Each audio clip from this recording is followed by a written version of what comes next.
look at the entire franchise up into this one, the stunts and effects were fairly basic, very simple. This is a whole new thing. This is on a completely different level. And yes, it's much more like an action film, and it's nonstop. Coming up with the choreography, well, at the beginning, it's always like take as much input from the directors as possible, and then we took maybe 2 weeks to make up like the original stunt choreography, and then run it through the directors, and then like make some changes, and you sit on it for 2 days, and then you're like, yeah, maybe not, let's change this. And that's your kind of rehearsal. Max is a friend of mine. We met on Immortals, and we've been working together ever since. And Max, he's a stunt performer, but he also does a lot of acting with stunts involved somewhere, but he often gets roles without stunts at all. So Ghostface, even though he doesn't talk or anything, I mean, there's still a performance there, like behind the mask, other than just being like action. So Max has that sensibility to bring that to the table. Run. Our stunt performer, Max, who put on the mask in the road. Oh, fuck. There was like a physicality to the way that he acted in that costume. I mean, his build. Yeah, and I think we knew the second that we were in our the first sequences with him, he was, if the object was get those characters, put them in danger, he was fully committed to that, and it was really exciting and scary to watch on the monitors. After 1 or 2 scenes, we were like, we should be leaning into this more, and really let Max embody Ghostface. It's not an interchangeable thing where it can be anybody under the robe. All of us, I know Matt and Tyler are huge horror fans. I personally, huge horror fan. Every time we shoot a scene, I go, can I have more blood? And it was the first big Ghostface attack that we were shooting.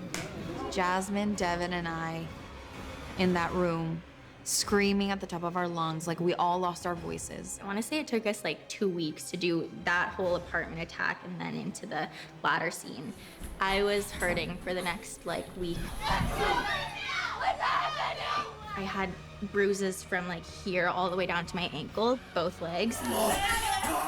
You should see your knees. I'm so proud of you. But also I just didn't want to be done because I was having so much fun. I love it here. The ladder sequence. What you see in the movie is what was written on the page in the first draft. Then when we got into production, we went through a whole which you do always, you go through painstaking exercise of making sure everything is the right thing. And in that process, we ended up changing it from the ladder to a whole other thing. Out of fear that we wouldn't be able to make. So we wouldn't be able to produce the ladder, production, etc. And then we hit a point, very close to production, 2 weeks out probably, where we were hold on, what are we doing? The first draft was great. Why don't we just go back to that? And we called Guy and Jamie, and we're like, how do you guys feel about this? They were like, we love it. We loved the ladder. We all looked at each other, we're like, well, we love the ladder. Right. Let's figure it out. Yeah. Let's stop chasing our tails and let's go shoot the fucking ladder.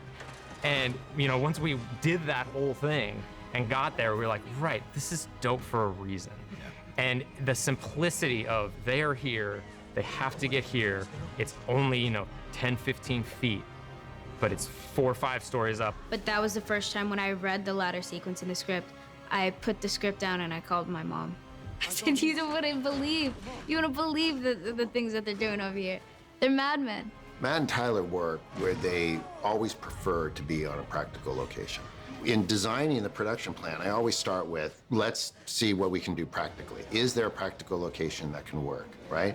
In this particular one, because of the stunts that were involved, you can't actually have actors walk across a ladder 5 stories up. So I knew that we were gonna have to build some of it, but we didn't want to build from scratch. We didn't want to just build a set. So we found locations. We actually found one location, which was back where the ladder is. So we scouted, I don't know how many shafts, and this one was nice because it was open on the street. It was allowing us to do train work without being in an enclosed area. So technically it was the best option we found, and the owner was super cooperative with us. And we filmed all of the exteriors with stunt people, actually up, 5 stories up. On location, we put the ladder in between, and we had the doubles go over, secured of course on a wire. And Annika, we brought her, we had her fall all the way, stopped her maybe 10 feet off the ground. I love doing my own stunts. And I was like, no, put me on the harness.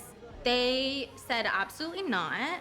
If something goes wrong, what are you gonna do? Basically, all the actors, they're all in their 20s mostly, so they're all top shape and willing, and sometimes you have to bring them down a little bit because they're too. It's like, oh, hold on. I'm like, okay, fair. So I got a stunt double for that. She's cool. She did a great job, but I was really jealous. And then we recreated the back of that building on a stage, and that's where we had our actors go across so we could do that in a safe way.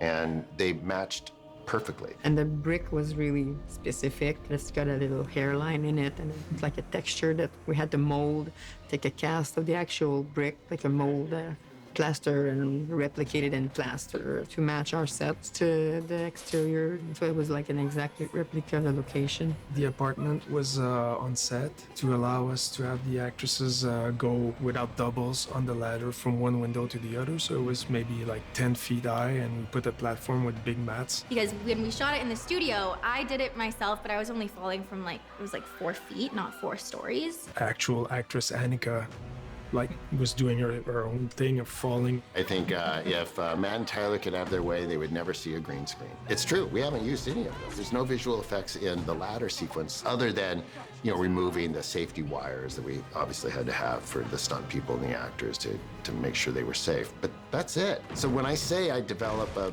production plan which reflects the director's sensibilities, that's what I mean. This is their preferences. This is how they make their movies. They love it. Even when we build sets, our sets look and feel as if they're practical locations. Sure. We typically don't use wild walls, and when you open up a door, there's another room behind that door. That's how we build our sets. And yeah, they're a little bit more than maybe another director might use, but we don't have any visual effects. So it all pays off, and it's all real.